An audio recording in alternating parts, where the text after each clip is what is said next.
Okay, here we go. All right. So I just want to is a little bit of a catch-all session. So it's going to be on topics, a diverse range of topics that really didn't fit into any other presentation, but the planners and organizers of this event felt that they were important. So the job sort of fell to me to present it, which is fine. There are a lot of people who probably have more knowledge in the subject than I do. I just want to make that clear. I'm always happy to help people find resources. Okay, so here's what we're going to be talking about today. There's 4 topics that I think are really important for us to sort of cover at the end of the day here. So the first one is grant writing, and we'll talk a little bit about ways to find grants and what support is out there for you.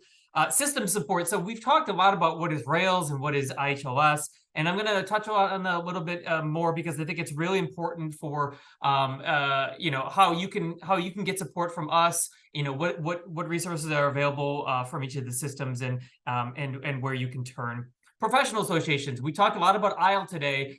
There are other professional associations that you might want to be involved in. Honestly, this session is really, or this entire day is really a great sort of way, a great idea, a great springboard for you to be more involved in places like ISLE, places like Rails and IHLS. And then once you kind of master that, you can move on to those higher levels. And then we'll talk about next steps for career and what options are available for your career going forward. Okay, so grant writing. I want to start by saying that writing grants is tricky. Just know that when you write a grant, sometimes you're signing up for more work for yourself. So you not only have to write the grant, you have to actually do what is required of the grantors. I hear from a lot of school libraries, and they say that they're looking for funds to support the collection.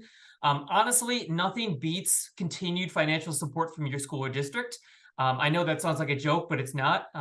That's the best way. That's the best way to continue to build your library and to make sure that your library is thriving.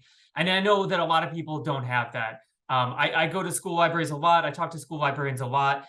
That's one thing, the 2 things that they ask me for, sometimes I can't really give them more of, and that's time and money. I wish I could. So I just want to kind of, illustrate that grant writing is not a permanent solution.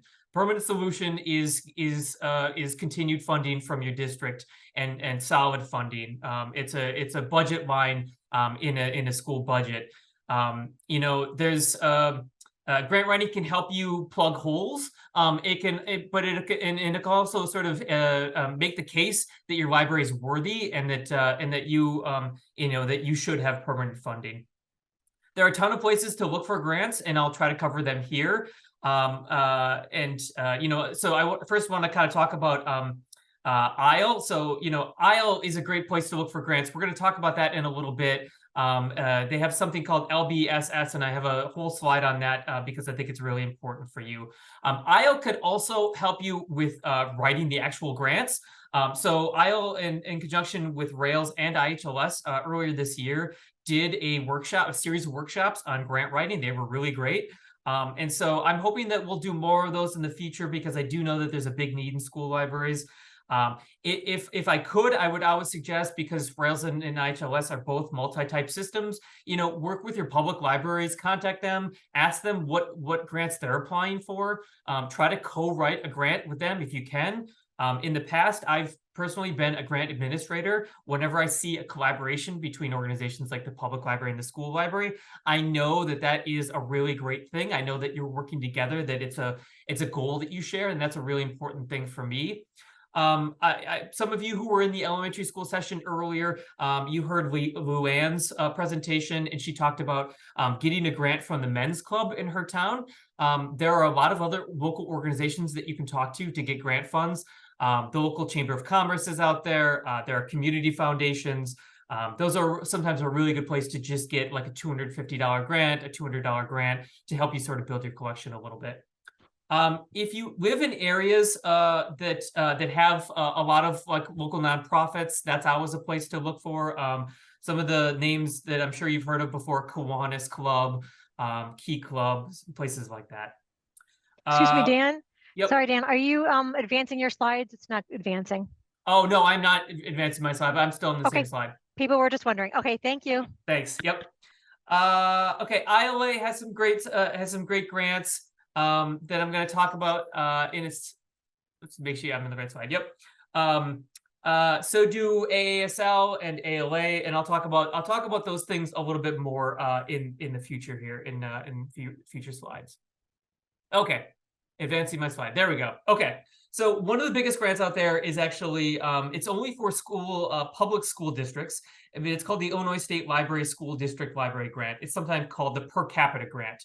Again, only for public schools. Dan, it's still on the same slide. You're on yours opening slide. Shoot. Okay. Here we go. Here we go. One more time. Okay. If I advance back and forth, does that work? Yeah.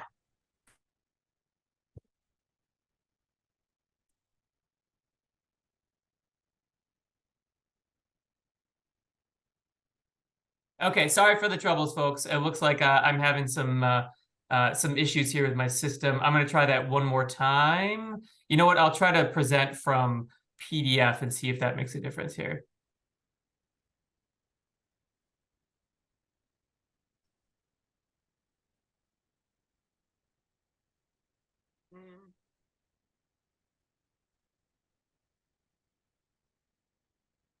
Okay, is that better? Yes. Wonderful. Okay.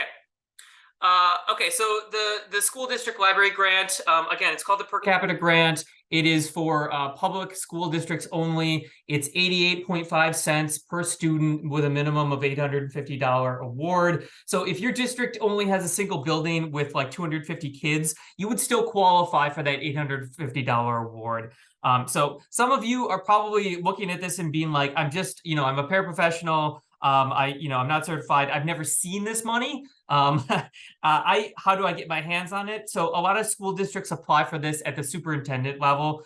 Some of them apply, there'd be a principal or something like that applies. It's worth you knowing about this because you really should have input into how those grant funds get spent. And I want to encourage you to make sure that the district is applying those funds for something that would be useful for you. The deadline is coming up. It's October 15th, 2023. And if you want more information on this, you can email. Again, this comes from the Illinois State Library. If your district is a member of the system, of the library system, they can apply for that, and they should every single year. Every single year, there's districts that don't apply for it, and I don't really understand why, but just know that that is out there. Okay, so I promised I talk more about IL and LBSS. So IL has these two really, really wonderful grants that come out every single year. The first is the Reader's Choice Grant. So IL has the book awards, the Monarch, Blue Stem, Caudle, Abraham Lincoln books. And they happen every single year. As part of those awards, they get extra copies of the award books, and they look to give them out to the libraries in need. So you do not need to be a personal member of IL to apply for these. I mean, I of course would encourage you to be so, but the deadline is April 30th every single year, and you get if you get it, you get a copy of those books. It's really wonderful. Think about that for 2024. The other grant does require a membership, and it's called the Feed Your Need grant. It's a collection development grant. You can apply for up to $1,500 for print or ebooks. And the deadline for that is really approaching very fast. It's September 30th.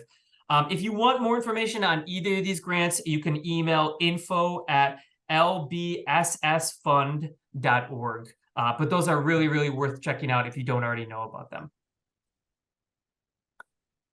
Okay, so I'm going to shift gears a little bit and stop talking about grants. I do want to talk about the library systems. A lot of you are probably familiar with your library system. It's either Rails or IHLS. There are only 3 systems in Illinois. 2 are multi-type. Again, that's Rails and IHLS. Rails is in the north in green there. IHLS is in the blue to the south.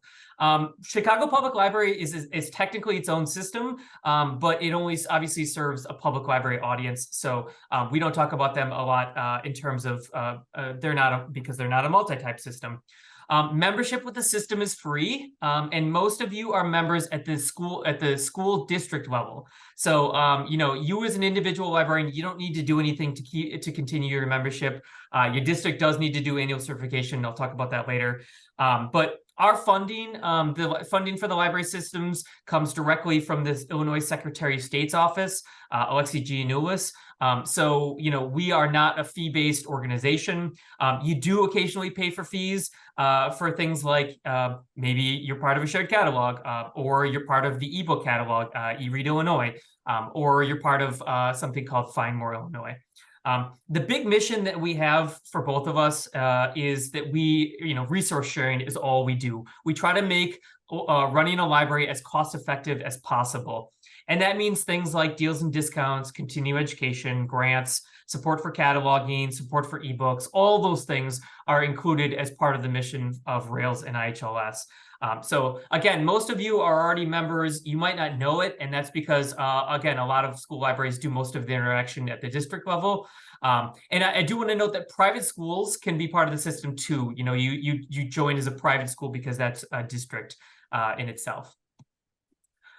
So some of you are probably wondering again, am I part of Rails or IHLS? I know that's probably a bigger question for Rails folks than it is for IHLS folks, but the simple way to find out is library learning. And I hope that most of you are familiar with library learning because it really has two functions. It's the membership directory for the systems, and it's also our event calendar. So every library that is part of the system has a record in there, sort of like a MARC record. And if your district or your private school has a record, you as an individual librarian, you can have an account. You do need to be quote unquote affiliated, which means that you have requested an account from a verified school. But L2 is just a really, really important tool for us as the systems. It helps keep track of who works at where. It's also really useful for us for data collection purposes. We do something called annual certification every single year, which is just basically a survey to kind of find out how you are doing as a library. Are you following system rules? How much interlibrary loan are you doing? That sort of thing. Again, that's mostly done at the district level, but that is really that's something we do through L2, and it's really useful for us because we can sort of get a macro view of what's happening at the individual level. I also want to note that, your L2 login information is really important for accessing other resources. So for Rails, you can access specific parts of the Rails website with your L2 login. For example, you can access continuing education, webinars, archive webinars. You can apply for grants. You can find deals and discounts. A lot of stuff is behind an L2 login wall. So if you don't know your information, you've never heard of L2 before, go to librarylearning.org. Again, librarylearning.org. If you have any issue, if you try to sign up for an account and it gives you some problems, just email help@librarylearning.org. That's for Rails or IHLS people. So please do check that out. Last thing I'm going to say about the systems. So my colleague Leah Gregory, who some of you are familiar with, is fantastic. She and I do a lot of the same things for the system. We both do site visits. We both talk to school libraries all the time. We would love to hear from you. If you are ever interested in, just finding out more about the systems, or you want to host us for a site visit, we do site visits a lot. We actually physically go to the libraries and talk to you. We'd be happy to do that. Send us an email, give us a call, whatever you want to do. We can do site visits over Zoom if that's what you'd rather do, whatever works for your schedule. We've seen it all. So, okay, I'm going to shift gears here a little bit and talk about professional associations. And I mentioned this earlier in the day, but I think it's really important to reiterate. Professional associations keep us functioning at our best. They help us decide best practices for libraries. They help provide ideas. They help provide inspiration. They provide a network. So a lot of you feel very alone in your school libraries. I'm sure you're the only person that does what you do in your building. Your professional association is where you should turn for support and encouragement. And I know that librarianship doesn't always pay top dollar. But I'm just saying, if you really want to be part of something special, if you want to make the most of your library career, I do encourage you to get involved in the professional association. Some of these options, like I'm going to say, they do cost money. An individual membership costs money, but I honestly think it's a really important thing to do if you're interested in continuing in libraries. So I've mentioned ISLE several times. I'll start there. ISLE is the first place I would start if I were a school library worker.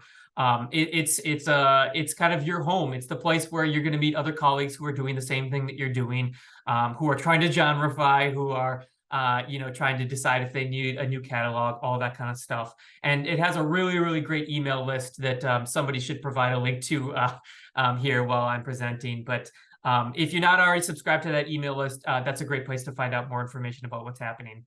ILA is the Illinois Library Association.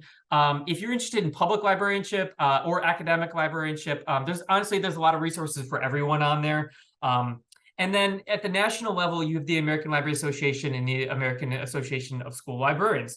I should note that there's some relationships here. So ISLE, the Association of Illinois School Library Educators, is actually a chapter of the American Association of School Libraries. So they do a lot of work in conjunction with ASL. ILA is actually a chapter of ALA. So again, they do a lot of work in conjunction with ALA. And then ASL is actually a division of the American Library Association. So they all intertwine in some ways, and they just provide a springboard. I would love it if based on this presentation, one of you joined all the way through ALA and got involved all the way to the national level, because it's a really great thing. I mean, this is a really important thing, I think, for our profession, is to keep people involved and keep people engaged.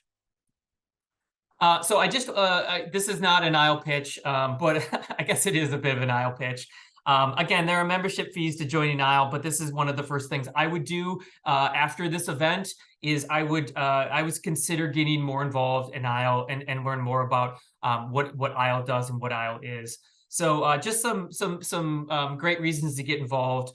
They have discounts on their conferences, which are fantastic. They have really great webinars and learning events.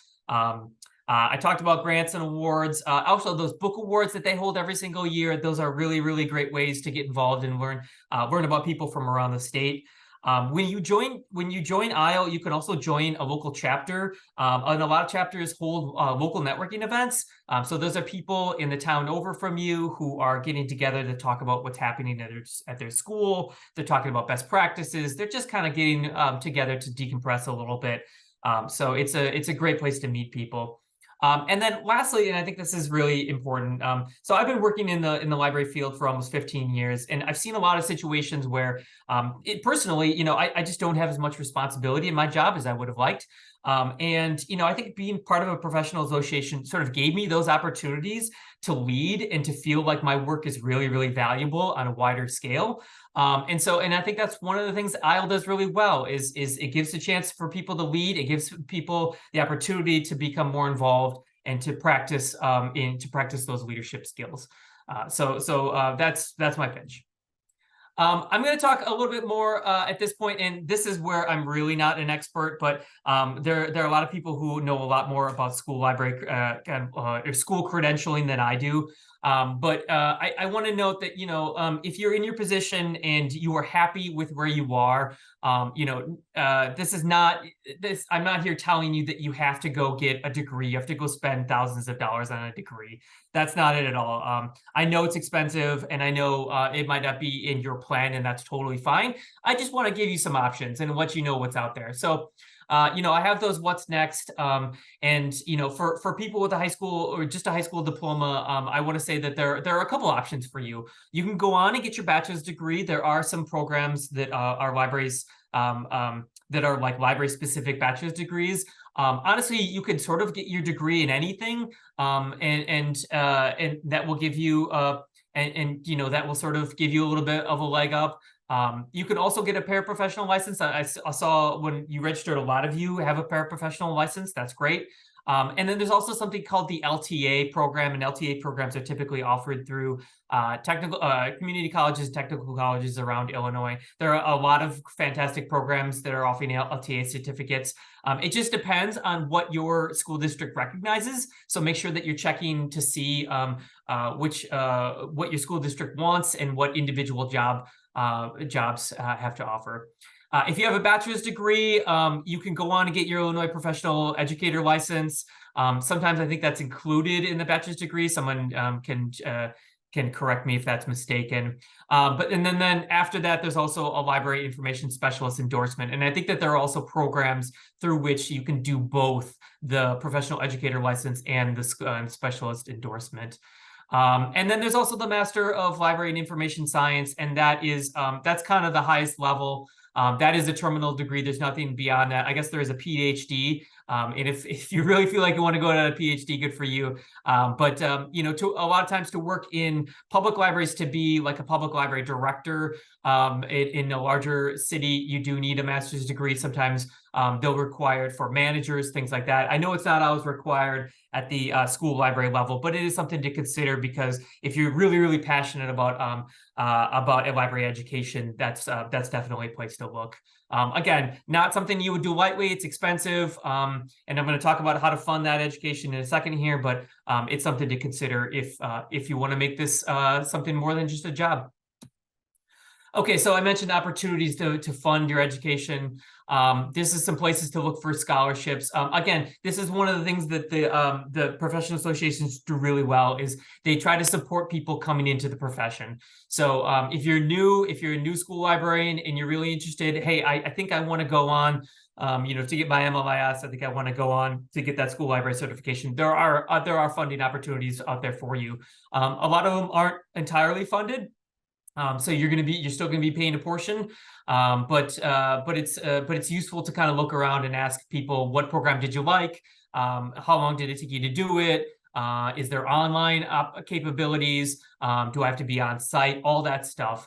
I know that there are some wonderful programs in the Chicago suburbs, but also there are some great programs downstate as well. So if you're really unsure, one thing I would suggest is contact those program representatives. Talk to the people who are at the degree granting institutions, and ask them, hey, you know, what do you need from me? Like, what does the program require? Is there funding for it?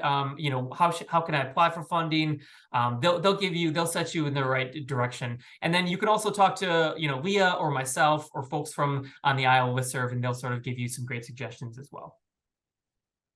And that is it from me. I am happy to take any questions. I think that there's probably, again, some people who know more, especially about the teacher certification part of it, than I do. But I'm happy to talk about anything else on there.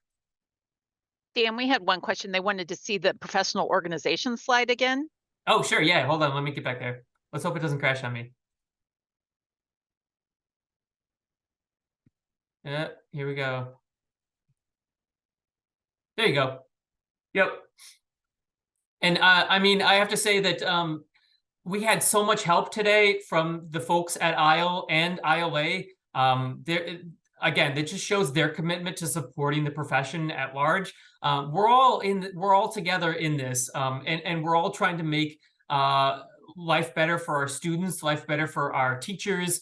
You know, at the public library and academic library, you know, life better for our end users, you know, the public community, things like that. So this is really a time to band together, and those associations can really be useful for that sort of thing. I'm going to stop sharing. I hope that's enough time. Other questions?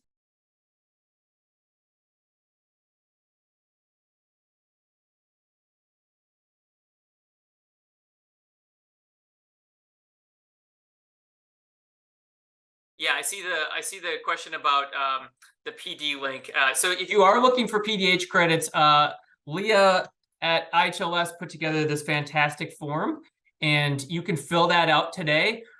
We are, as long as there's no other questions, we're going to move on to our large group discussion, and that again was in the same discussion list. So I'm not going to put you into breakouts. This is going to be your opportunity to sort of share what you learned today. We just want to have an opportunity to hear from you. You know, what's one valuable thing? You know, what is one valuable thing that you're going to take away from today? So let me get to that discussion question list. Okay, so the first question is, what are your biggest takeaways from today? And I would love to hear from any of you who have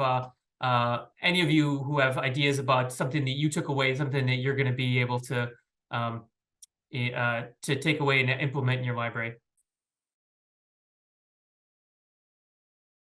Tanya, hello. Tanya, do you want to unmute yourself? Oh, okay. Okay, trying to be there, sorry. We had a breakout group earlier. One of the friends showed her library and it was absolutely amazing. So I got some, I don't know if we can see behind me, but I just have tiny things on the top of my shelves for my genre. She had some hanging from the ceiling I loved. Somebody suggested getting books for birthday with my Scholastic dollars because what else do you do with those? I love that one. And I didn't know anything about aisles. So I will be joining them and pumped about those opportunities. So I thought it was a great day. Congrats to all the presenters. You guys did amazing. Hey, thank you, Tanya. That's awesome. Gina. I wanted to say thank you for this because I am not a library professional. I'm just the curriculum specialist that supports them. And this was incredible for me because I learned so much about collection development, weeding, and the laws governing it, because that's really more my side of it, is the policy side of it. And so that was just phenomenal. And I'm really excited to be able to really advocate for some of my people here at the district level, more so having that knowledge.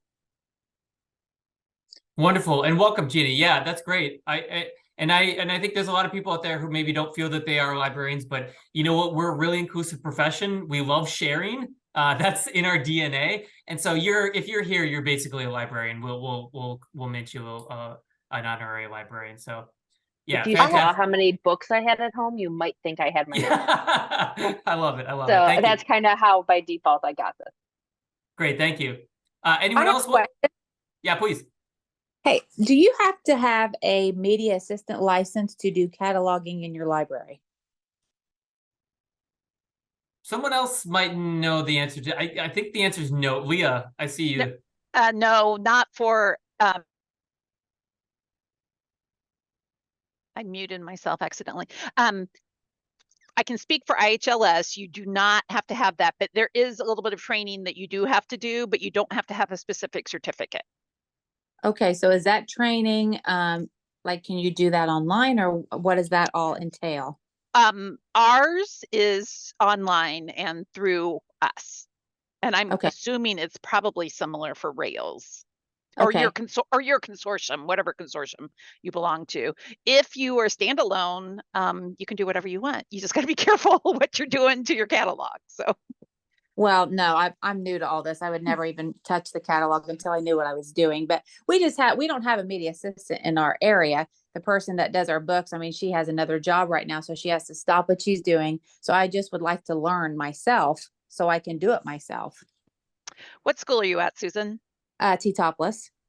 Okay, And the person that's doing I will. it's a lot, but I mean, Yeah. I hate it. I'll contact you separately after today. Okay, because I That'd have be great. some training for you that I can send you. That'd be great. Thank you.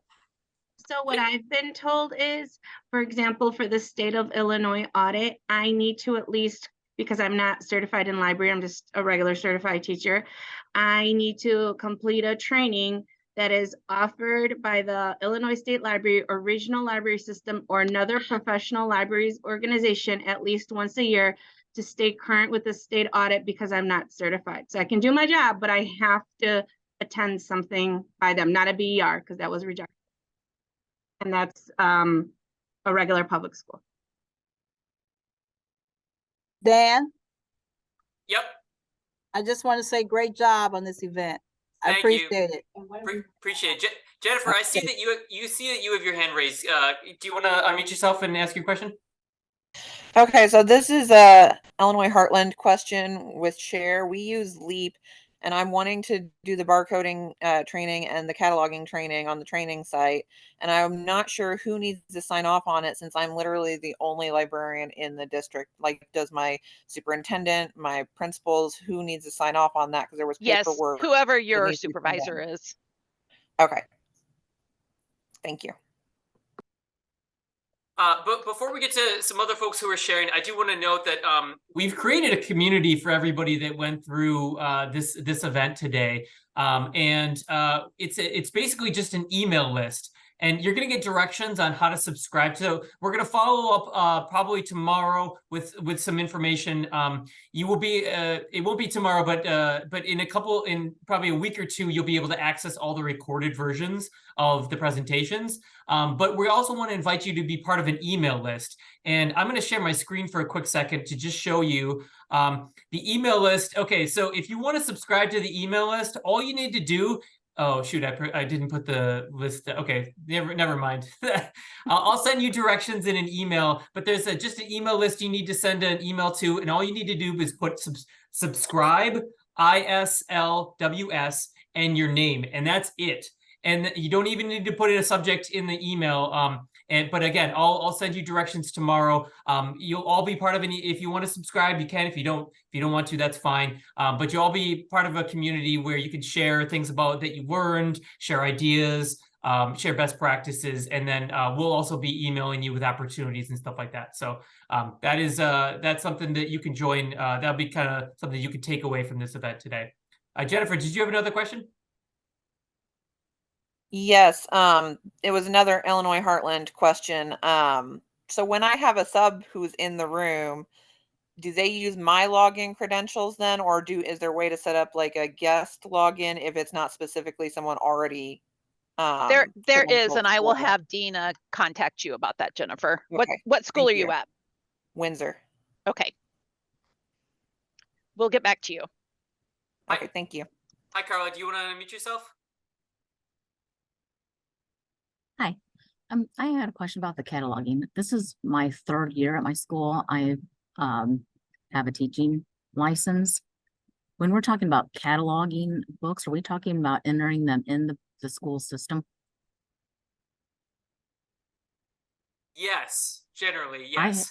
Okay, I have not. When I came in, I wasn't like trained. I was told talk to our junior high librarian. So I've been cataloging books. I haven't had no formal training on how to do that. Carl, where are you at? I'm at Minooka Intermediate. Minooka. Okay, so yep, that happens a lot. That means are you using Follow Destiny? Yes. Okay, so that happens a lot. And what I would suggest is if you want some sort of training, contact. Actually, Follow has some training on their website. You can also contact the IL email list and say, does anyone have any suggestions on how to? But that's going to be the way that you access the back end to do the cataloging of your materials. Yeah, in a lot of times, so you're what's called we at the system level we sometimes call them standalone. So you're not connected to anyone else's catalog. You are it sort of for your catalog. And our whole school district is connected. Oh, good. Okay. So then maybe I've kind of figured it out on my own, basically. Okay. But do I need any kind of like training or certification for that auditing that they were talking about earlier? Is there someone at your district level who does all the cataloging for you? No. Okay. We do it our own. Each school does their own. Okay, then no, you don't need any sort of certification or training to do it. You just need to contact your vendor and ask them how to do that. Okay, I just want to make sure that there was no like problems with that. All right, thank you so much. Thank you. Lydia? Hey, Lydia, do you want to unmute yourself and ask a question? I have a question, Dan, when you get a chance. I'm going to let Lydia had her hand up, so I'm going to let her go first. Hey, Lydia, are you there? Can you hear me? Okay, Lydia, we can't hear you, so it's possible that your audio's not working or your microphone's not working. I'm going to go to Sharon, who had her hand up next, and then, yep, okay, go ahead. Hi, Dan, thank you. I sent you an email a bit ago and I put this in the chat, but I just want to suggest, and maybe this was what you were talking about with the email, like just informal monthly meetings, bi-weekly meetings, I don't know, just so a group of us, if we're middle school workers, we can just brainstorm. A lot of us are downstate, we're in smaller school districts, we wear many hats, and we don't even have funding to go to a conference. So I just heard a lot of new people in roles that I think it would be just helpful to talk about what works and what doesn't work in our library. So I don't know. And a lot of people liked my comments. So I think there would be some interest in that. So I just wanted to bring that to your attention. So thank you. It's a wonderful comment. And honestly, Sharon, I can tell you that there are people in suburban libraries who feel the exact same way as you do. They don't have funding for their libraries. They're alone. They don't get the training that they need. It's not an uncommon thing. And, you know, I wish it were better. But we're doing our best. And I think together with ideas like this, we will definitely try to help out wherever we can. At least, you know, now you know more places to turn. That was one of my biggest hopes for today, is that people had just more places to turn. So for downstate, we are trying to initiate those networking meetings. We've had our first one. We're going to see how many we can fit in this year. So great, thank you, Leah. Okay, so I'm sorry, I forget your name. B. Joannis, you had a comment. Yeah. Yes, I was just interested in possibly, well, my background, I am a media specialist here at Jesse White Learning Academy, and I have a master's degree, concentration in leadership. Is there anything in addition that I need to do? Because I am not a librarian. No, you know what? It depends on your district's requirements. I would talk to your district folks, and they, you know, but no, from a system perspective, there is no requirements. Okay. Also, and we will be receiving PD hours for this.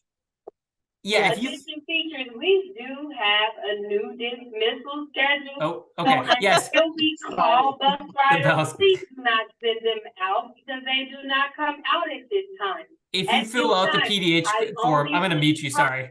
If you fill out the PDH form, yes, you can get PDH form credit for that. And someone asked about certification, and you will, or a certificate, and we will be sending out participation certificates for those that don't want PDH. Mary Jo, I saw you unmuted yourself. You want to add a comment. Go ahead.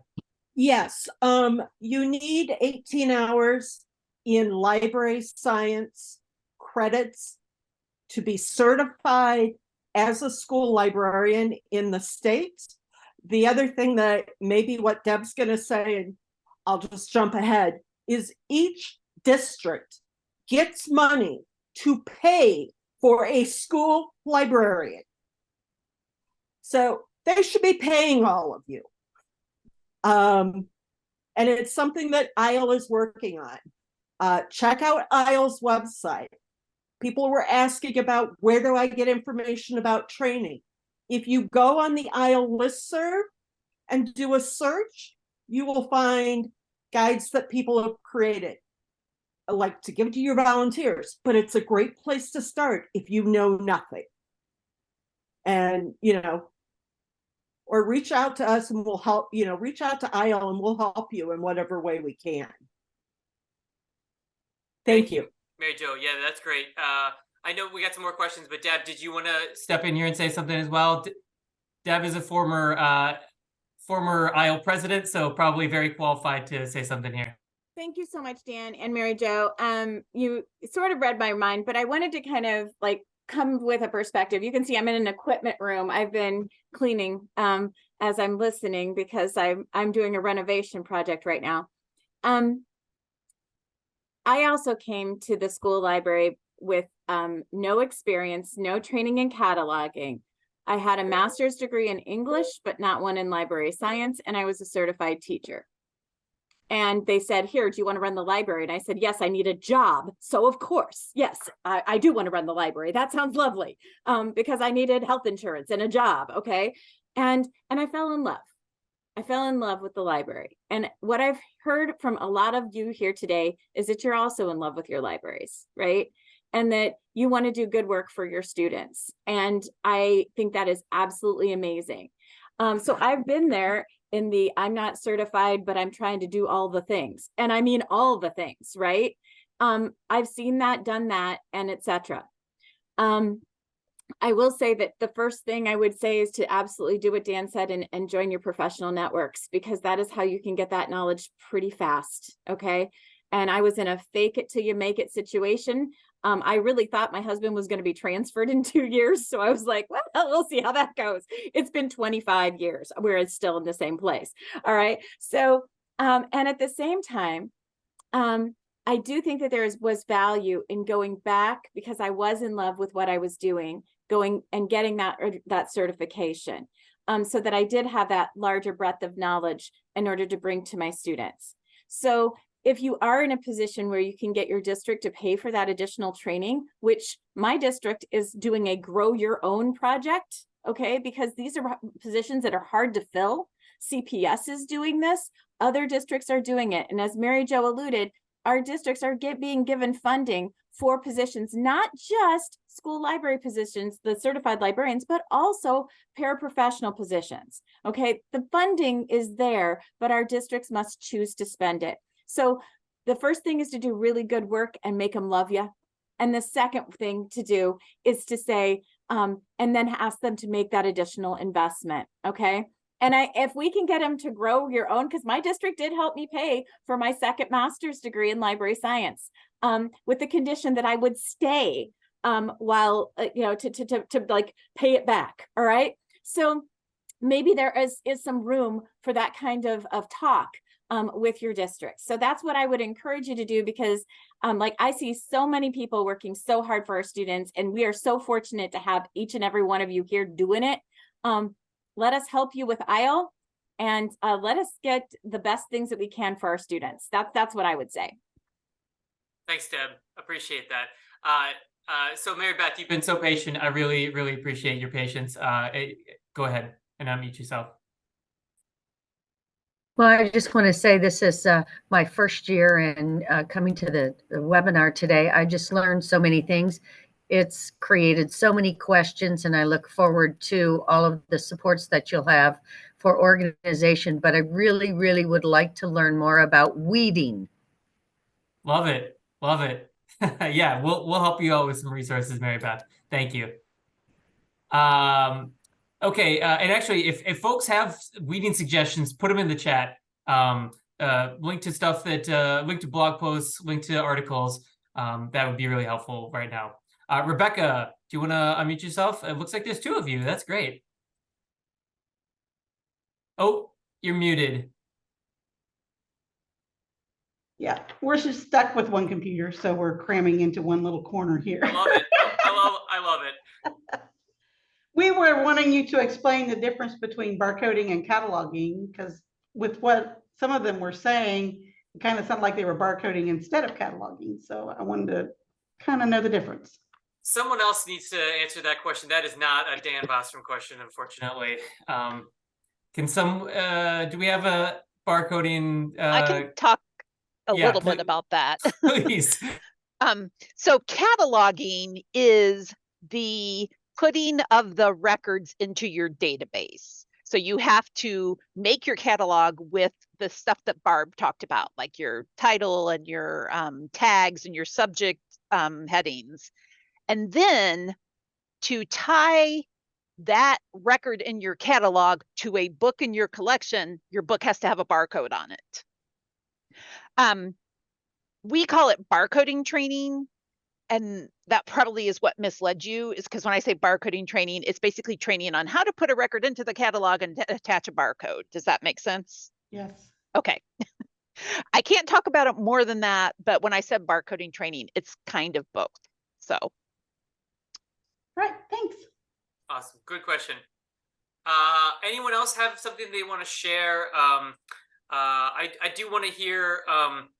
I do want to hear more examples from folks out there who are who learned something, who are doing something differently than their colleagues are, who found out that they are doing something completely different than anyone else. Anyone have examples about that? Yeah, second, Ingrid posted about the Learning Technology Center of Illinois. They do host a really great librarian networking event, school library media networking event. I would like to share about the weeding. Please.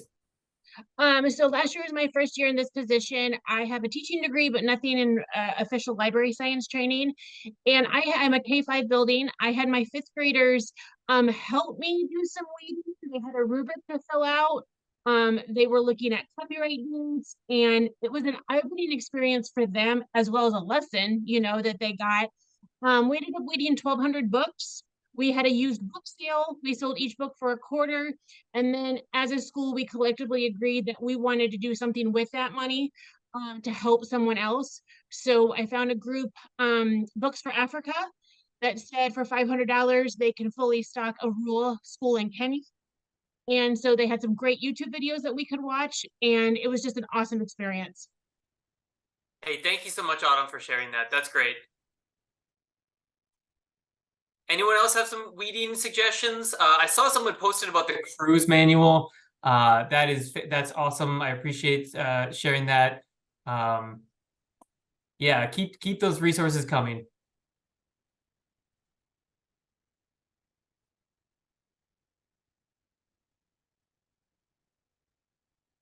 I also would love to hear one of the questions that we had on that discussion, group discussion wrap up is what topics related to school libraries would you like to know more about? And I would love to hear if you have ideas for that. I also put the evaluation form into the chat. I can put that again. I'll email that to you tomorrow. There's just a link to an evaluation form, kind of tells us a little bit more about how you experienced today. But if anybody has any ideas or suggestions, please feel free to share them.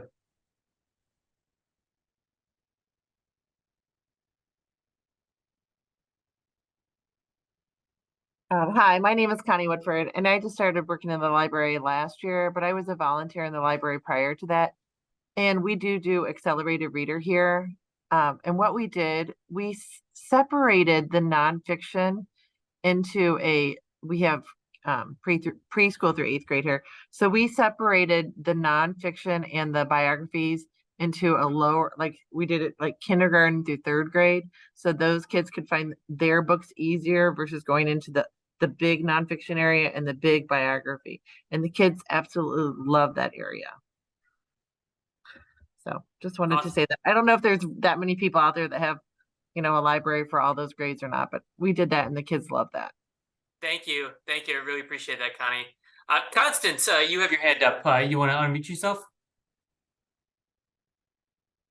So as I was going through everything today, I am like completely overwhelmed. I don't know if anyone else is feeling this, but like there's just so much information today that I'm like, I had no idea about that. This is my 2nd year in this position, and it was 10 years before I took this position when the last full-time librarian was here, and like no training, no nothing, I'm cataloging from the ground up, and I am, thank you for all of the information. I am completely overwhelmed. So thank you for sharing it in the Google. So yeah, that's why we're doing this. Honestly, that's why we're doing this. We run it, and Leah will, I'm sure, will agree with me. Is we run into situations, and the IO folks know about this as well. Run into situations like all the time where somebody's come in. There's no manual. Someone's come into a job. The library hasn't been touched in a couple of years. There's no directions on what to do. You're kind of starting from scratch, and it's a really, really tough thing. I apologize for anybody that gets into that situation. There's not always a lot of help we can do. We can give you some moral support and point you in the right direction of resources, but sometimes you just got to you got to figure it out on your own. So Maria, you have your hand raised.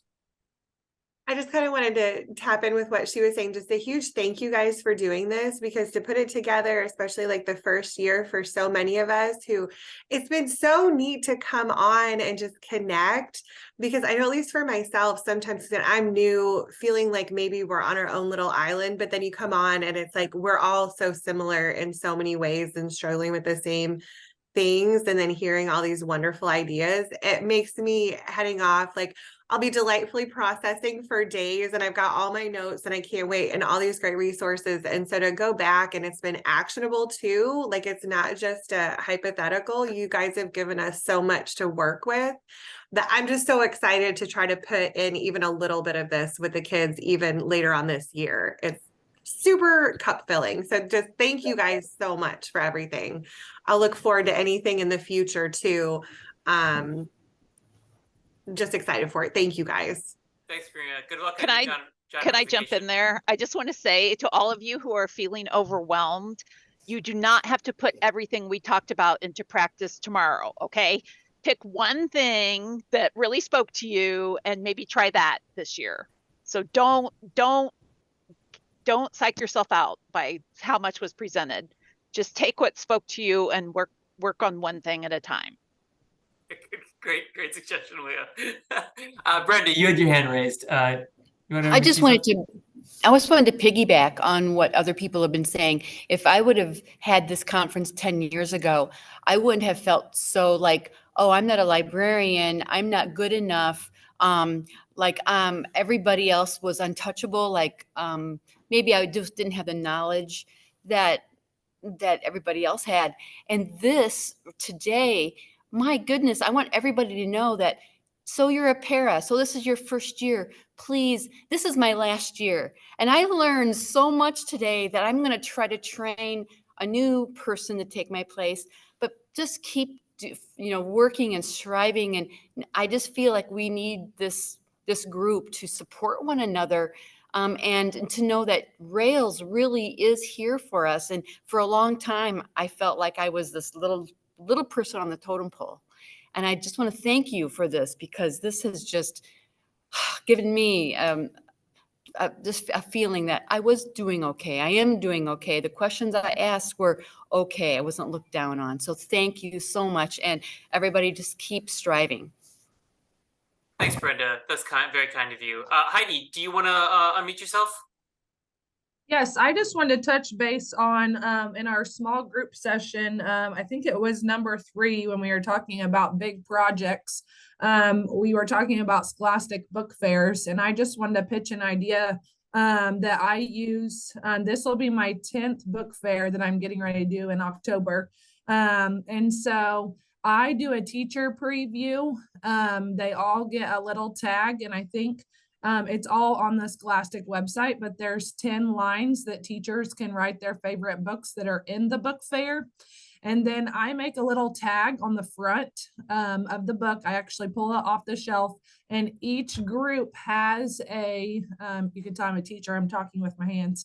Each group, each grade level has a bucket. So like the 3rd grade buckets, that those teachers' books will go on the front of that. And then during parent-teacher conferences, the parents can come in and they can purchase those books for their classrooms. So then I have a student, they have a little tag that we make, and it says to Mrs. Smith from Joe Smith, whatever. And so then I deliver those to the teachers, and it's very exciting to see the teachers' eyes light up, and they always open up to see who donated the book to their classroom. That has been something that's very big.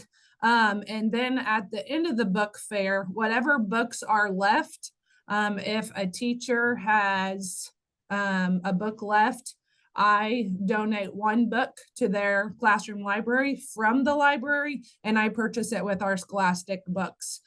So it just gives the teachers an incentive to be able to come down and preview the library, because the kids enjoy seeing that their teachers have came down, and then they get a new book for their library. So that's just a little piece that has really grown our book fair, and I just wanted to share that. Thanks, Heidi. That's great. That's an awesome suggestion. Really appreciate it. Other things you've learned or want to share with the group? Topics you'd like to hear more about? Ways we can support you?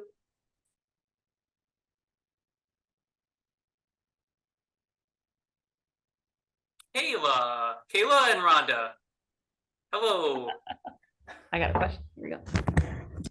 Hi. I guess I'm kind of looking for advice on advocacy for ourselves, being that many of us are not formally educated in the job that we're doing. And I know many people in working in schools, we're all overworked and underpaid, but does anybody have any good suggestions for, advocating for ourselves and the time that we need in order to do our job, aside from, getting pulled to do various other things and not being able to focus on the library like we need to be, and things like that. I didn't know if anybody had any suggestions or advice. I'd like to know the answer to that question as well, because I'm getting pulled constantly. Well, first of all, you can point out that state law requires that you must be in the library, and 15 hours is nothing, I know, but they cannot pull you. They have to leave you in there at least 15 hours in order to. Even if we're just a paraprofessional? Yes, that is their requirement. That is the state law to remain a member of the library system. And the reason why you want to stay a member of the library system is that you qualify for the grant that way. So when somebody feels like, well, they pull me every single day, well, that's immediately a problem. They're not meeting the Illinois statute that requires 15 hours per week. Okay. I'm seeing lots of comments about your union as well. That is something that you can talk about with your union. Paras don't have a union. I think Deb's comment was what was it? Is do the job until they love you, and then you gotta. I can't remember what it was, but it was something like that. Make them love you. make them love you. Oh, I feel like they love me, but they still pull me to go everywhere. Right. And that doesn't sound like love, Rhonda. Believe me when I tell you I feel your pain, because I'm also in that. There's a reason I'm sitting in an equipment room right now. So I get that. But at the same time, I say things like, well, I've come to and I say it with a smile, but I'll say things like, well, I'll be happy to do that, but this isn't getting done right now. Right? Something's not getting done while you're pulling me to do that. And last time I checked, our literacy scores in this state weren't so high. Am I correct? I don't know. Our scores did not go up last year, right? And one of the things that we found is that a quality library program impacts those scores all the time. We know this, right? So if they are serious about raising those reading scores, then they should be serious about the school library, right? And so when you say to them, say things like, well, I'm not certain how this advances our literacy goals, but I'll be happy to help you. Yeah, ILA has a lot of great advocacy resources. ILA has some fantastic advocacy resources. ALA, ASL. Again, when I say that the professional librarians, professional associations are kind of leading the way in this, that's I'm not just paying that lip service. They've put together a ton of resources for you to advocate for yourself. I know it's difficult to advocate yourself when you're the only person in your building. Do what you do, but look to them. Look to your colleagues for suggestions. I saw some great comments. I know the union might not be an option for some of you, but there are levers you can pull, and you just need to kind of be confident in them. Have an elevator speech about what you do and why it's important. I heard that from a couple presenters, say have an elevator speech. Sometimes that's all you can do. Great question, though. Thank you. Okay, thank you.